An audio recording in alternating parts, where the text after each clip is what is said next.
अस्सलामुअलैकुम। आज का जो हमारा टॉपिक है वो है मिक्चुरेशन या फिर मिक्चुरेशन रिफ्लेक्स। तो देखते हैं कि इसकी फिजियोलॉजी को देखते हैं। What is micturition? पहले तो ये सवाल आता है कि मिक्चुरेशन होता क्या है। मिक्चुरेशन जो है is a process by which urine is voided from the urinary bladder. ठीक है, जो हमारा प्रोसेस है जिसके ज़रिए जो है यूरिन वॉइड होता है from the urinary bladder, it's simply called micturition. ठीक है, अब हम देखते हैं यूरिनरी ब्लैडर के बारे में ना। अब जो हमारे पास यूरिनरी ब्लैडर प्रेजेंट होता है,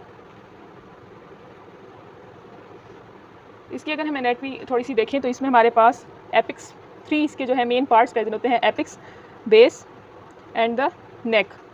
एपिक्स जो है ये हमारे पास सुपीरियरली या इंटीरियरली प्रेजेंट होता है, जबकि जो हमारे पास इसका जो बेस पार्ट है वो प्रेजेंट होता है पोस्टीरियरली। और जो इसका बेस होता है उधर हमारे पास एक ट्रायंगुलर एरिया प्रेजेंट होता है जिसको हम कहते हैं ट्राइगोन। अब ये जो ट्राइगोन है, फॉर एग्जांपल ये हमारे पास है यूरिनरी ब्लैडर।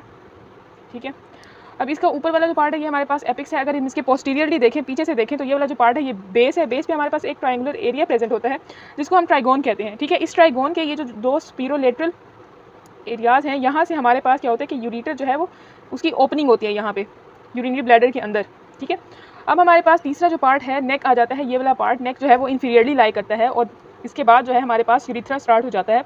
अब नेक वो पोर्शन है जो कि क्या करता है, एक्ट करता है एज ए लाइक नेक जो है हम कह सकते हैं वो नैरो पार्ट है और ओपन होता है यूरिथ्रा में through the internal urethral sphincter. ठीक है, अब ऑब्वियसली हमारे पास जो है यूरिथ्रल स्फिंक्टर जो है वो हमारे पास 2 होंगे। एक होगा इंटरनल यूरिथ्रल स्फिंक्टर जो कि हमारे पास क्या होता है वॉलेंट्री कंट्रोल में नहीं होता, और दूसरा एक हमारे पास होगा एक्सटर्नल यूरिथ्रल स्फिंक्टर। ठीक है, जो कि स्केलेटल मसल्स से जो है बना हुआ होगा और ये हमारे जो है वॉलेंट्री कंट्रोल में होता है। ठीक है, अब हम देखते हैं यूरिथ्रा के बारे में। इन सब चीज़ों का एक ओवरव्यू कर देते हैं ताकि हमारा जो टॉपिक है मिक्चुरेशन या मिक्चुरेशन रिफ्लेक्स वो हमें अच्छे से समझ आए। ठीक है, अब जो यूरिथ्रा है वो डिफरेंट होता है मेल में और फीमेल में अपनी लेंथ में ना। अब जो फीमेल यूरिथ्रा है वो as compare to male urethra जो है वो शॉर्टर होगा। ठीक है, और अप्रॉक्सीमेटली जो है वो 4 सेंटीमीटर इसकी जो है लेंथ होती है। लेकिन जो हमारे पास मेल यूरिथ्रा होता है वो क्या होता है, वो हमारे पास उसकी लेंथ ज़्यादा होती है। अप्रॉक्सीमेटली जो हमारे पास कितनी होती है 21 सेंटीमीटर अप्रॉक्सीमेटली होती है। ठीक है, अब जो मेल यूरिथ्रा है वो इतना लार्ज है तो उसके हमारे पास डिफरेंट पार्ट्स होते हैं। उसके हमारे पास 3 पार्ट्स हैं। ठीक है, सिंपली जिन एरियाज से वो यूरिथ्रा पास हो रहा है तो हमने उन्हीं को नेम दे दिया। फर्स्ट जो पार्ट है वो हमारे पास है प्रोस्टेटिक यूरिथ्रा। ठीक है, जो कि प्रोस्टेट से गुजरेगा। प्रोस्टेट से अब यहाँ पे मेल्स में क्या होता है कि इसके नीचे ना बिल्कुल यूरिनरी ब्लैडर के नेक के नीचे हम देखें तो यहाँ पे प्रोस्टेट ग्लैंड प्रेजेंट होता है। ठीक है, तो जो यूरिथ्रा का पार्ट प्रोस्टेट से पास होगा तो वो प्रोस्टेटिक यूरिथ्रा होगा। उसके बाद हमारे पास आ जाता है मेम्ब्रेनस यूरिथ्रा। मेम्ब्रेनस यूरिथ्रा जो पार्ट है वो हमारे पास जो है हमारे पास होता है यूरोजेनिटल डायाफ्राम। जब उससे पास होगा तो वो वाला पार्ट हमारे पास मेम्ब्रेनस यूरिथ्रा कहलाता है। उसके बाद तीसरा जो पार्ट है वो है हमारे पास पोंजी यूरिथ्रा, या इसको कैवर्नस यूरिथ्रा भी कहते हैं। ठीक है, तो फर्दर आगे हम देखते हैं यूरिथ्रल स्फिंक्टर के बारे में। अब जो यूरिथ्रल स्फिंक्टर है वो हमारे पास 2 होते हैं। एक हो गया हमारे पास इंटरनल यूरिथ्रल स्फिंक्टर और दूसरा जो है वो है हमारे पास एक्सटर्नल यूरिथ्रल स्फिंक्टर। ठीक है, अब इनके साथ में हम लोग इनर्वेशन भी देख लेते हैं। ठीक है, जो हमारे पास इंटरनल यूरिथ्रल स्फिंक्टर है इसको हमें जो है ऑटोनॉमिक नर्वस सिस्टम जो है ऑटोनॉमिक नर्व फाइबर्स जो हैं वो इसको करेंगे इनर्वेट। ठीक है, और उसके बाद जो दूसरा है हमारे पास सोमैटिक, जो हमारे पास एक्सटर्नल यूरिथ्रल स्फिंक्टर है वो जो है इनर्वेट होगा through the somatic nerve fibres. और ये बेसिकली जो है ये हमारे पास क्या होता है पोडिनल नर्व होती है। ठीक है, अब जो हमारे पास ऑटोनॉमिक और सोमैटिक नर्व फाइबर्स हैं ये दोनों हमारे पास जो है पेरिफेरल नर्वस सिस्टम के जो है नर्व फाइबर्स हैं, क्योंकि हमारी बॉडी में अब जो नर्वस सिस्टम है उसको हम फर्दर डिवाइड करते हैं सेंट्रल नर्वस सिस्टम है और पेरिफेरल नर्वस सिस्टम है, तो हम पेरिफेरल की बात करें यहाँ पर। ठीक है, अब जो हमारे पास यूरिनरी ब्लैडर है उसकी क्या इनर्वेशन है, हमने उसका स्ट्रक्चर वगैरह सिंपल से डिस्कस तो कर लिया, लेकिन जो हमारे पास यूरिनरी ब्लैडर है उसकी इनर्वेशन क्या है, उसको कौन सी नर्व जो है इनर्वेट कर रही हैं। अब हमारे पास हमें पता है जो हमारा ऑटोनॉमिक नर्वस सिस्टम होता है वो सिंपैथेटिक और पैरासिम्पैथेटिक डिवीजन्स देता है। ठीक है, अब जो यूरिनरी ब्लैडर है वो दोनों सिंपैथेटिक और पैरासिम्पैथेटिक दोनों डिवीजन से जो है इनर्वेट हो रहा होता है। अब जो हमारे पास सिंपैथेटिक नर्व होती है वो इसमें कौन सी होती है, हाइपोगैस्ट्रिक नर्व, जो कि यूरिनरी ब्लैडर को और जो हमारे पास यहाँ पर एक इंटरनल यूरिथ्रल स्फिंक्टर था उसको सप्लाई कर रही है। ठीक है, उसके बाद जो हमारे पास पैरासिम्पैथेटिक नर्व है, अच्छा पहले हम लोग ना सिंपैथेटिक नर्व को और इसके फंक्शन को डिस्कस कर लेते हैं।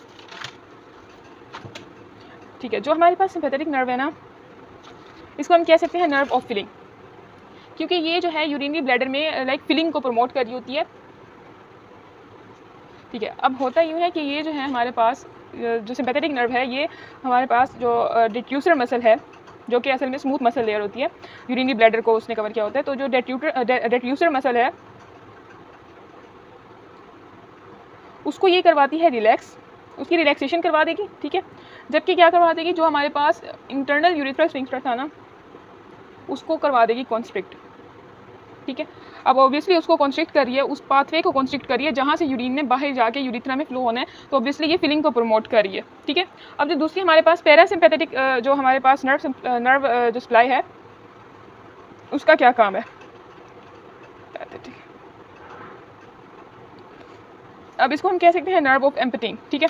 अब पैरासिम्पैथेटिक सिस्टम हमारे पास वैसे भी तब एक्टिवेट होता है ड्यूरिंग रेस्ट, ठीक है।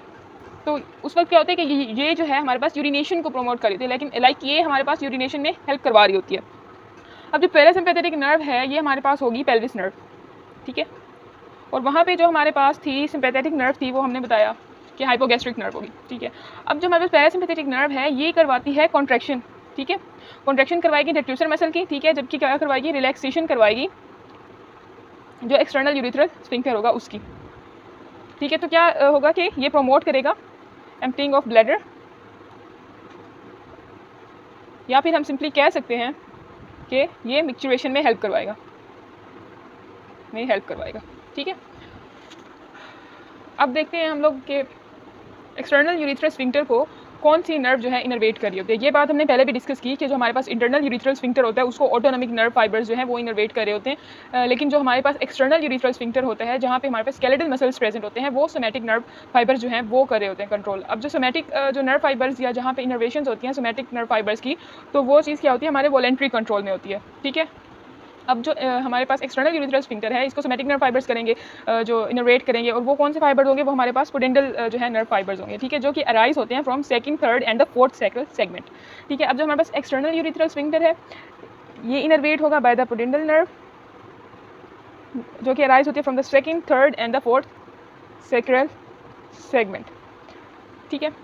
अब जो पोडेंडल नर्व होती है, अब इसका क्या काम है, ये tonic contraction of skeletal muscle fibres को मेंटेन रखती है। जो एक्सटर्नल यूरिथ्रल स्फिंक्टर को जो एक्सटर्नल यूरिथ्रल स्फिंक्टर को ये मसल स्केलेटल मसल्स बना रहे हैं ना, ये उनकी जो टोनिक कॉन्ट्रैक्शन है उसको मेंटेन रखती है